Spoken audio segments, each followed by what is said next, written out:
Cherished viewers and those who may be listening to our podcast series, welcome to the Perisous Horizon chat room.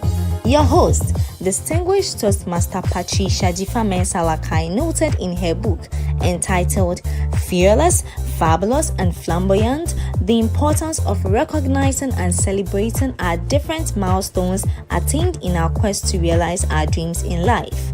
The journey into becoming the best version of yourself comes with struggles, challenges, and sometimes the feeling of giving up is so strong. Perisous Horizon is here to encourage and support you to never give up. You have it in you to do exceedingly, abundantly, and above all you could ever dream of or imagine. Stay connected right here. Let's listen to the experiences of others, learn lessons from them, be inspired to do more, and together, let's keep scaling higher heights.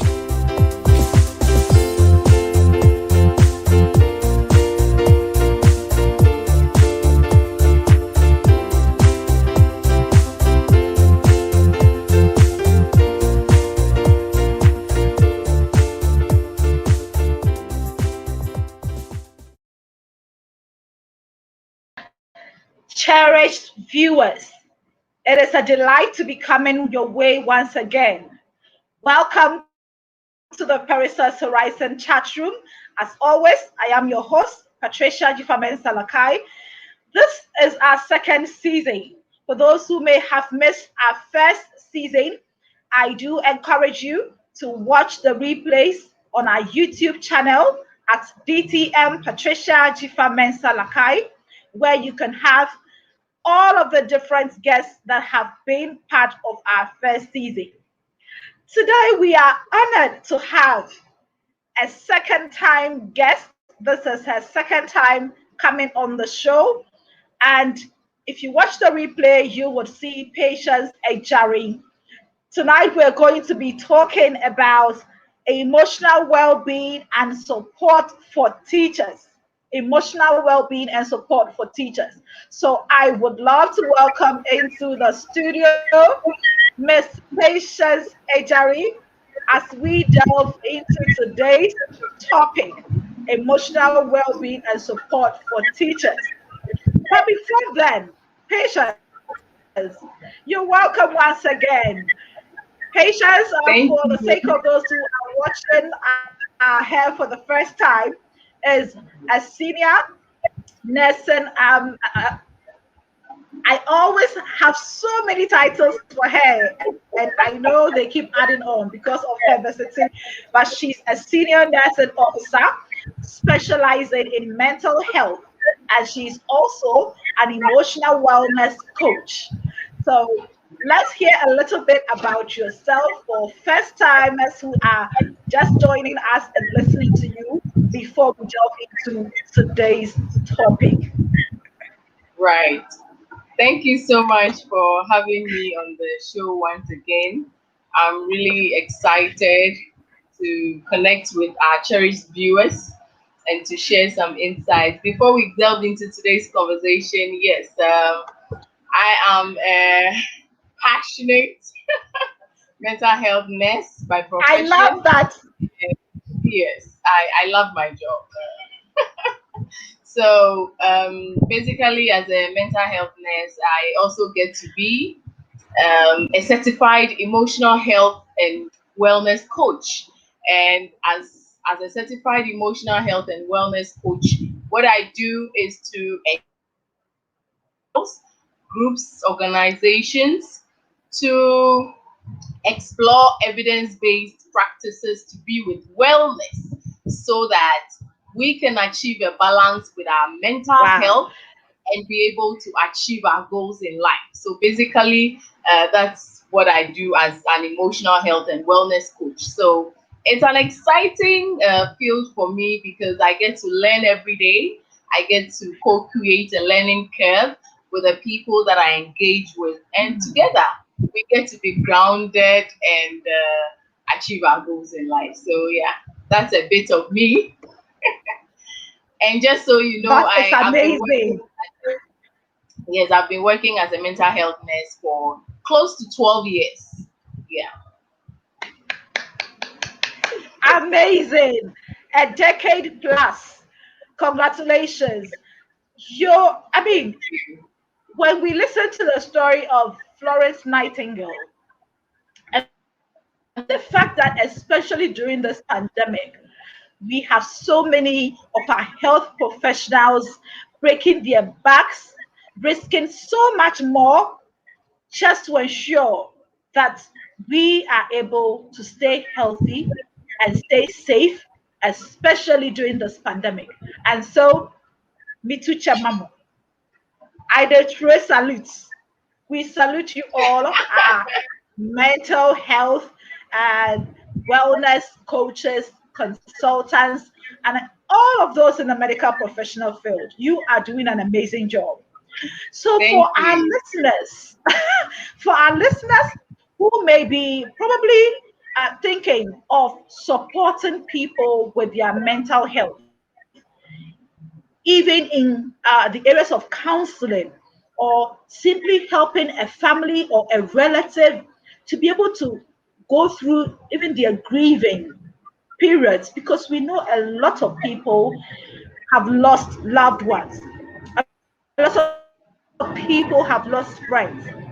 And sometimes you need to be that comforting voice that they hear every time. How do they do that? Can they also become certified? And how do they do that? Right. So thank you so much for the question. I believe that it's all about having meaningful dialogue and conversations around how we can support our relatives, family members who are having one mental health challenge or the other. I think it's got to do more with a shift in our perspective, with the understanding that mental health experiences lives with us every day. It's not something that happens to other people and not us. It is with us every day. We all go through it one way or the other. And what is important is for people who experience mental health challenges to have what I call active support. And active support can come in so many ways. I mean, being patient with the individual, being understanding, reassuring, connecting with ourselves such that at the look of a face, you'll be able to say that this person needs, a break. I mean, if I'm receiving active support from a family member as a result of dealing with one mental health challenge or the other, it could it could come in so many ways, such as being patient with me, understanding that we are all different individuals, we all process situations and challenges differently. And so when I am not forthcoming, I'm not showing up the way you expect me to show up in that moment, you need not be quick to conclude, but having an open, perspective approach to the fact that I may be dealing with some difficult situations that you may not know of. And so in that moment, you could be supportive by being understanding, by being patient, by knowing that it's okay for me to, not be myself, not feel, like the way I used to be every time. And you would be there to understand that, yes, I mean, we may be dealing with different situations, different circumstances, and there is a common thread as human beings. We all have emotions, we all have feelings, we all have thoughts or behaviors.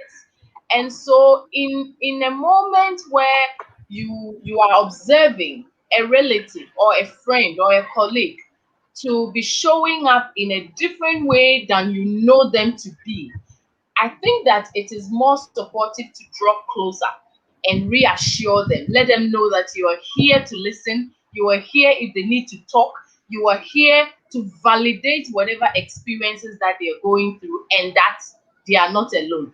I think that these are some of the things that we can do to support people who are close or far who may be dealing with one mental health challenge or the other.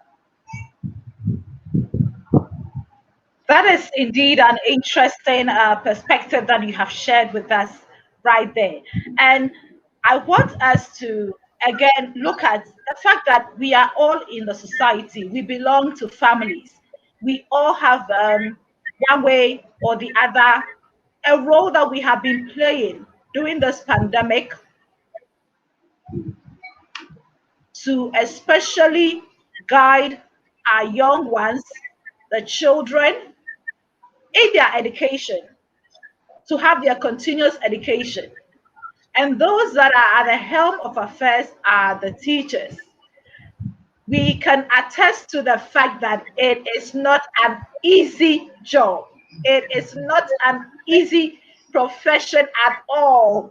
When all parents had to put their hands on the deck and be part of all of the online teaching and virtual teaching, we realized that it was a difficult and onerous task. So we want to again uh, sort of play the devil's advocate today. Our teachers, we may have a friend or family who is a teacher or is in the teaching profession. What are some of the challenges that you think they will be experiencing in this period? Right. Once again, thank you so much for this very important question. And you will agree with me that emotions are at the heart of what teachers do. And I mean, educators, they come to the teaching field with dreams of changing, the odds for disadvantaged children, supporting them to inspire learning and to create a safe space to nurture their individual capabilities. And so, in all of this, emotions play a very central role in how teachers are able to show up in achieving this goal. And again, research has indicated that about 40 to 50% of teachers will leave the classroom as a result of stress.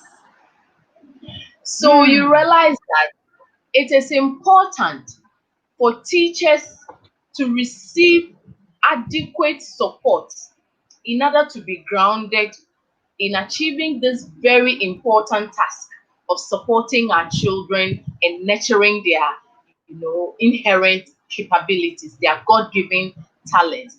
And so as teachers, I mean, they need emotional support, especially given that stress comes with teaching naturally. Yeah. Stress comes with teaching, and it is important that the environment in which the teacher is teaching or the educator finds him or herself needs to be one that is conducive and empowering, That's so that they are showing up in their whole best self to give up their best and ensure that at the end of it all, they have been able to achieve the goal of inspiring learners, nurturing critical thinkers, and also, help develop nation builders in our children. And so, indeed, teachers need emotional support, emotional well-being support, so that they can be able to, do what they do the best way possible. Because you show up in the classroom, all these children have come from their various home environments with different, emotional needs. And as yeah. that one single teacher, you need to show up for each of these children, With you different know personalities. with different personalities, with different needs, different levels of needs. And you have to meet each one of these children at their own, where they are. You need to meet each child where they are and support them to go through the day. So, indeed, it is not an easy task for teachers at all.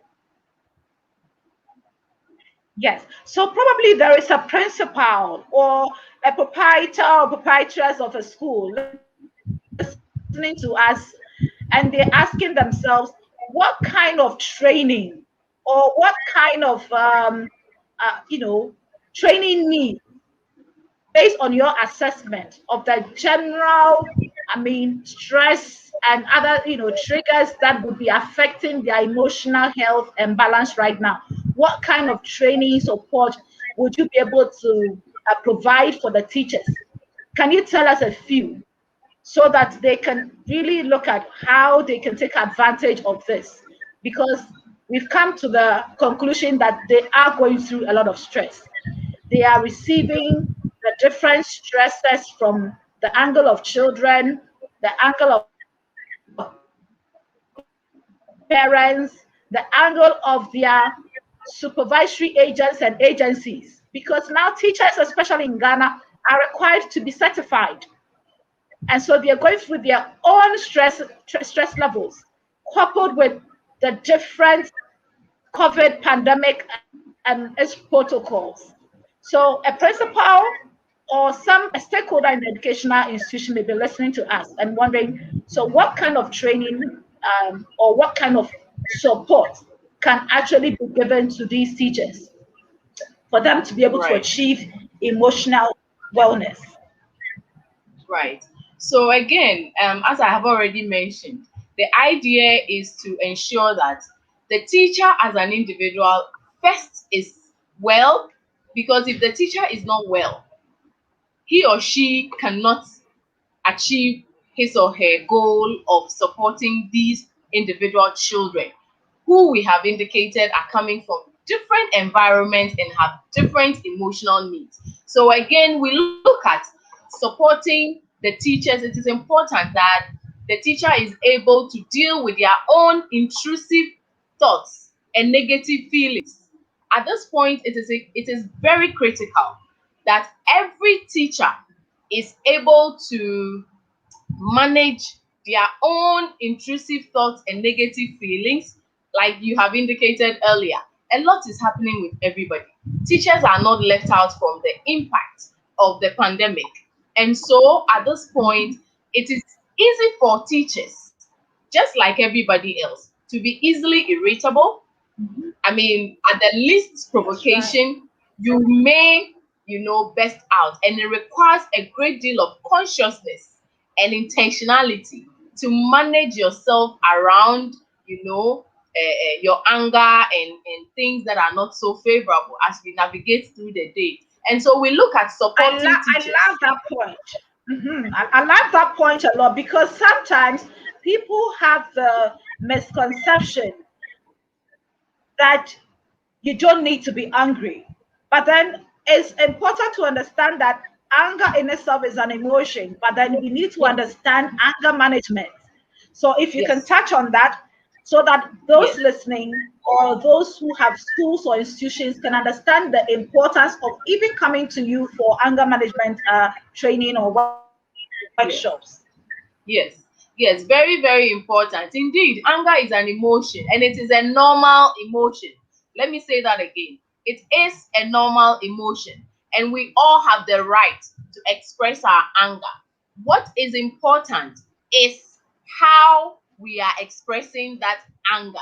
So it's The got to how. do with how you're choosing to express that anger. And that is where it is important for us to pay a little bit more attention, because then, I mean, you have every right to feel the way you feel, to express whatever, emotions as far as anger is concerned. And we only need to be intentional and conscious around how we are expressing that anger. So in the end, we are looking at being able to let those emotions out and still maintaining, and not losing ourselves in the process. So again, anger That's management is really critical for teachers, because I mean, you are dealing with children who throw tantrums, children who will not listen to anything, children who will just not go by the rules. And in the end, do you just conclude that this is a problematic child? No, it may not be well grounded. As far as your perspective in managing yourself, in managing your emotions, in managing your anger is concerned, you will be better placed to know how to support this child, even through those difficult moments. So again, we get to wonderful. support. Yes. We get So to we realize, support. so I mean, so from what you said, it is important even for the teachers to understand that they may have that emotional feeling of anger, or even the children may have an emotional feeling of anger due to all of the stresses or the triggers that may be sort of sparking off those emotions. But it's about identifying it and then knowing the positive ways in which to, as it were, dispel that anger or rechannel that energy.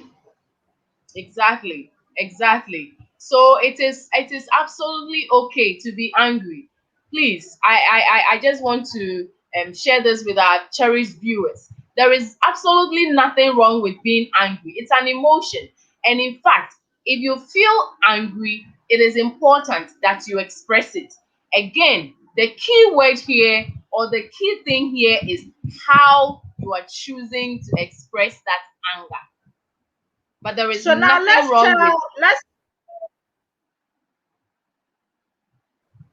let's talk about the how.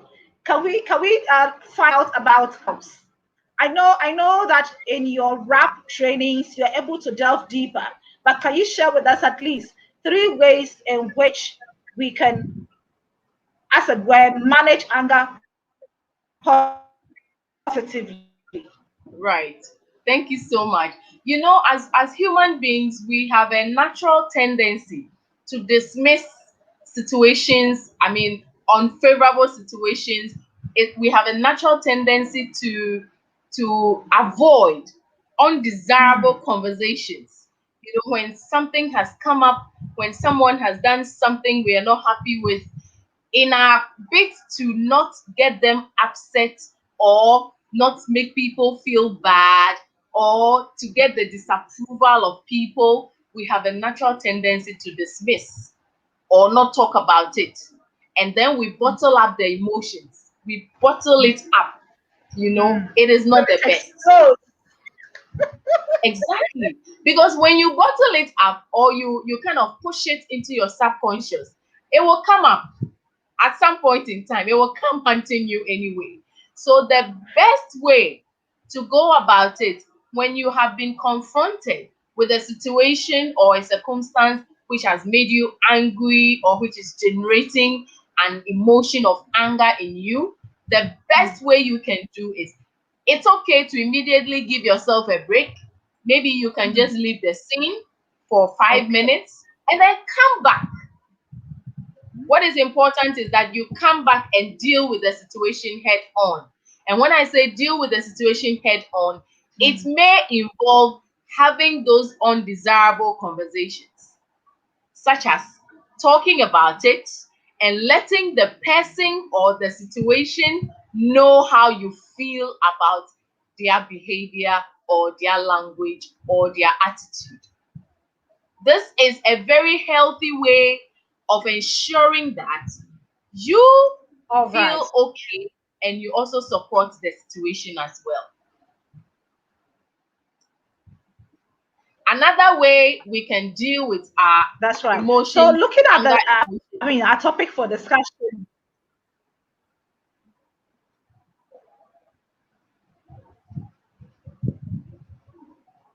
Yes, please continue. There was a little break. Yes. Another way we can also deal with our emotions as far as anger is concerned is by doing a retrospection in that moment. The moment you start feeling angry about a situation or somebody, you ask yourself, how have I contributed to the situation? What role did I play in the results that I'm getting? Because, I mean, we are social beings, we do not thrive in isolation, and definitely we have a role to play in whatever outcomes or results we get. So if in that moment you are experiencing anger as an outcome of your interaction with someone or a situation, you need to ask the question, what role did I play? How did I contribute? And it involves we being emotionally honest with ourselves. So, so that if there is a role you played in getting the results you Wow, have in that moment, emotionally yes, honest. we need to be I like emotionally honest with ourselves that. by naming it and saying it as it is. If you realize you did not play the role that could have given you a different result, you need to acknowledge, accept that yes, this is the role I played, this is the result I'm getting, and it is not what I want. So, are you willing to do things differently? Because we cannot do the same Hmm. thing every time and expect different results. When we think and see differently, we act differently. And when we act differently, we get different results. So it's about asking what role we played and That is how we can definitely do things differently so we can have different results.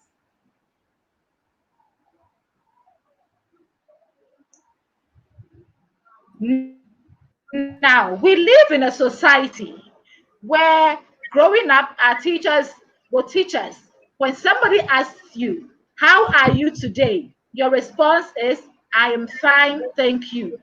How are you? I am okay. And so, would you say that they have also, in a way, played a part? Sometimes you see somebody and you know this person is not feeling well, or this person is sick, and yet you ask them, how are you? And they say, I am fine, thank you. So, Yeah, what can you tell us, and especially regarding how we express our emotions, how we right. express our state of, wellness or Yeah, ill health? A lot of this needs to also come through training and practice. How can yes, we begin to express that, honestly, as you said, be right. honest with our emotions? Yes, yes. So, as I mentioned earlier, being emotionally honest with ourselves means that we are connecting with ourselves as individuals on a deeper level to appreciate what works for us and what doesn't work for us. It's okay for me to say that I feel angry. It's okay for me to say that I'm sad. It's okay for me to say that I feel agitated, I'm anxious. All of that, these are emotions, and we are humans. I mean, we are emotional beings. So we cannot deny Yeah. any of these.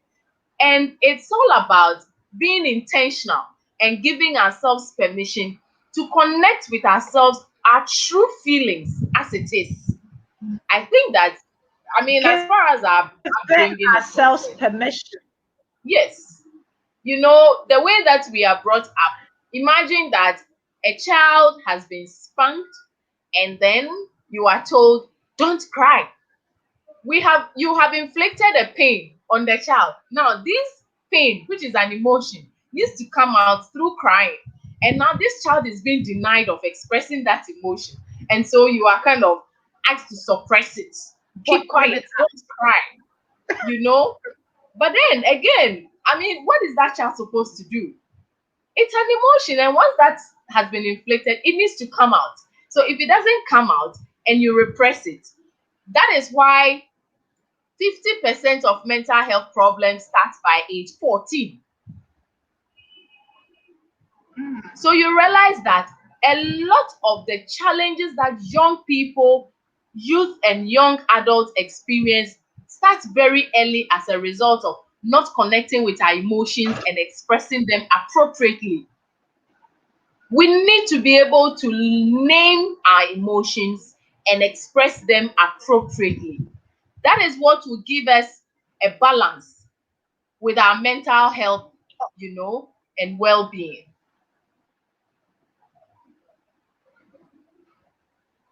That's right. Thank you so much for throwing more light on that. Now, when it comes to, again, we are still dealing with the COVID pandemic, and many schools are gradually putting in place all of the protocols that would ensure that there's minimum contact, enough social distancing, and all of that. In the case where the unfortunate happens and we have some children or parents or teachers being infected, how do you how should we should that be communicated? And how should that be managed, especially when it comes to social media platforms like WhatsApp? When you have a school platform and then there's a need for the school authorities to communicate this event to parents. How should that be communicated? How should parents receive it? And how should teachers also uh, be supported? I want us to look at that triangle: the teachers, Right. the school, and the authorities and the parents. Right. Yes. Thank you so much for this important question. Again, I believe that at this point, we all need to be on the same page as far as this pandemic is concerned. I mean, there is no information to be hidden.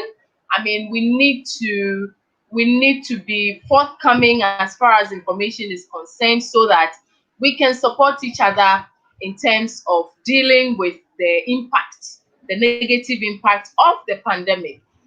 Speaking about communicating, an unfortunate situation where a teacher or a parent or a child has been infected with the pandemic, I believe that once we all have an appreciable knowledge of how the virus is transmitted, and the mode of transmission, and the ways in which we could contract, we could get infected or exposed, it makes it easier to talk about it when someone has eventually been infected by the virus. So for me, when we look at the aspect of the teachers, as teachers, if a colleague teacher is infected, I mean, like I said, it is no news. There is no need to be, shy about it. It's about, being truthful, being honest. That yes, one of our colleagues have been exposed, and at this point in time, he or she might need to self isolate or stay away from us, or will be away for some time until they recover and come back. Again, the power of language, it has Mhm.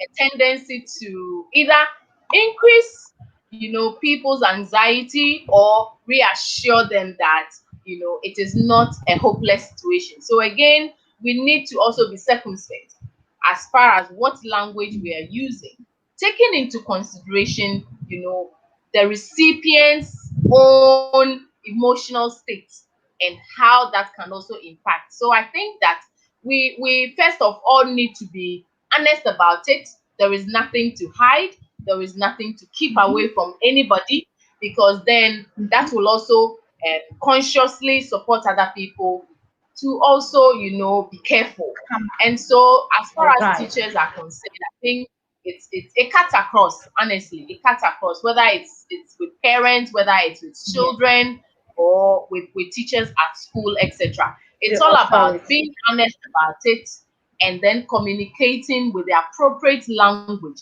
taking into consideration the recipient's own emotional well-being as well. That's right. And in wrapping up, I want us to also touch on the stigmatization bit of it. Okay, this is something that the whole world is grappling with.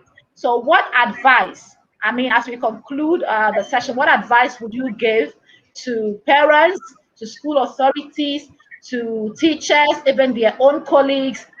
And I believe, as you said, it cuts across different professions and industries. But today we want to focus on the support that we can give to teachers. So, what would you tell all the members, the stakeholders of the triangle? How should we handle the stigmatization bit of it so that when someone is infected, the person does not end up being stigmatized and causing them to suffer in terms of their emotional well-being? Right.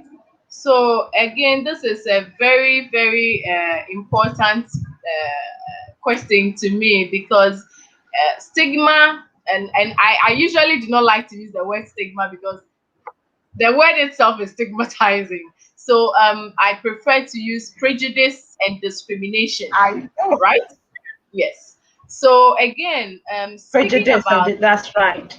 yes, speaking about prejudice and discrimination associated with the COVID-19 virus, I believe that there's a lot we can do as individuals in supporting those who have been infected, those who have been affected, or those who have been exposed one way or the other.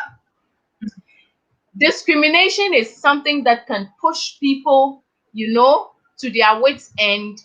It is one that can rob people of their self-esteem. It can rob people of their confidence. It can rob people of their very being. And it can push people, to be self-isolating, and it is really bad. So I just want to use this opportunity to encourage our cherished viewers. If you or anyone you know has been infected, affected, or exposed to the pandemic, to the COVID-19 virus one way or the other, please do not discriminate.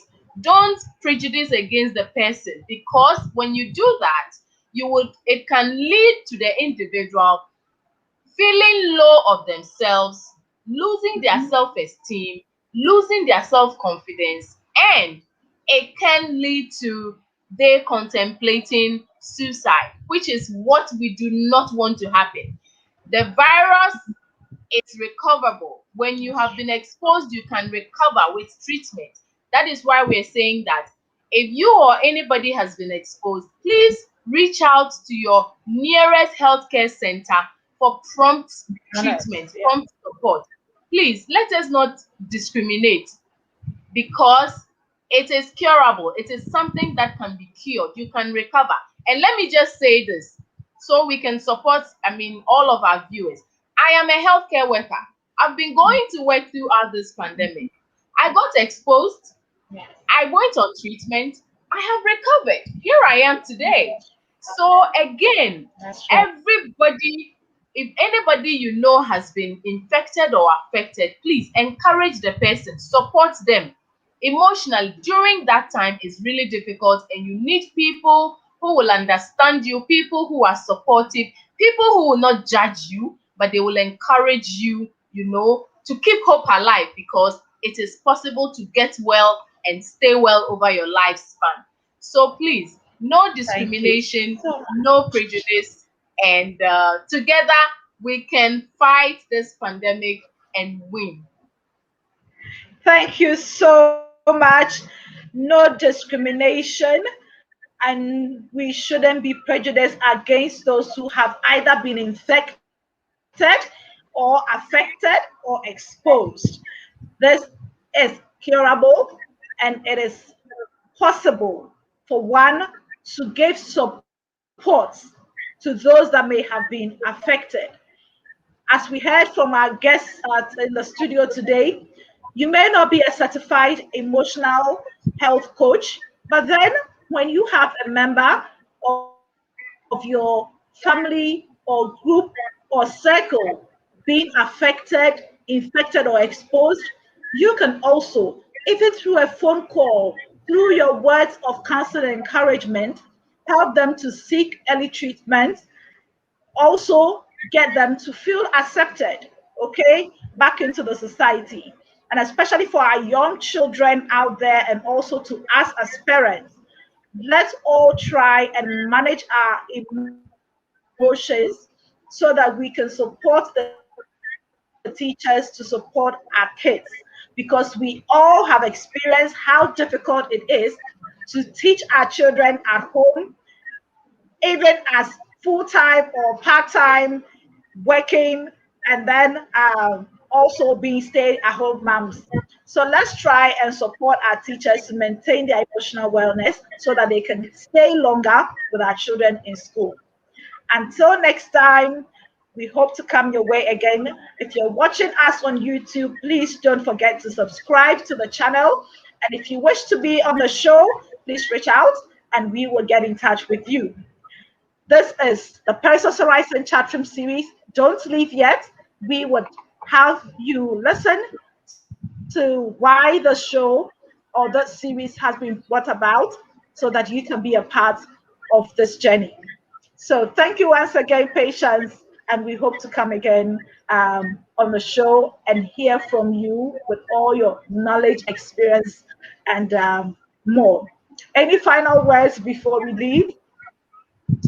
Thank you so much. I'm so excited to be here every time. And we have a training coming up, like I said. We engage with you to explore evidence based practices. The next Wellness Recovery Action Plan training is coming up in April at GIMPA, Ghana Institute of Management and Public Administration. And it's coming up on 15th and 16th of April 2021.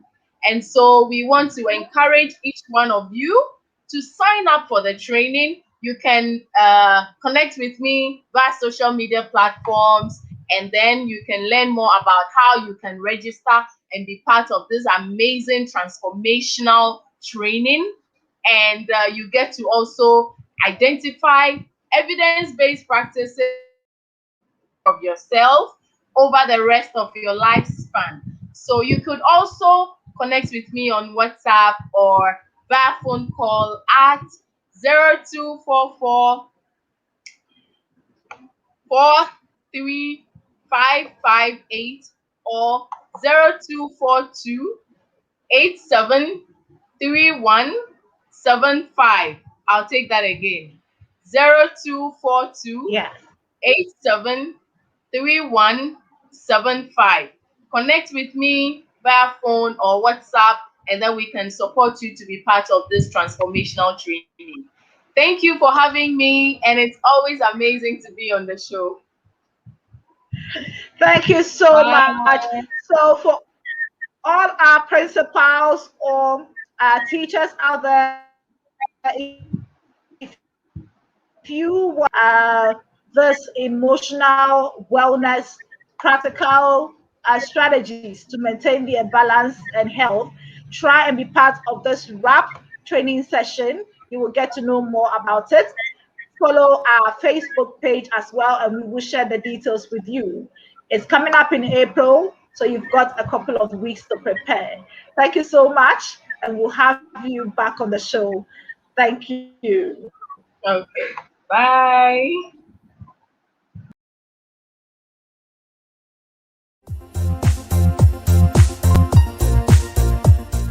Do you have an inspirational, educational, or motivational story to share with us too? What's stopping you? Simply send an email to perisos.horizon@gmail.com. What is the Perisos Horizon chat room about? It's all about you. The Perisos Horizon chat room series, as stated by the initiator and host, distinguished Toastmaster Patricia Salakai, is a platform intentionally here to nurture a culture of celebrating each other's notable milestones. She believes we must not despise our humble beginnings. Instead, we must find a community of like-minded people to support each other, create effective collaborations, and celebrate our small or big success stories. This will encourage us to keep persevering towards our next horizon. Please subscribe to our YouTube channel at DTM Patricia Salakai and like our Instagram and Facebook page at Perisos Horizon. Until next time, keep scaling higher heights.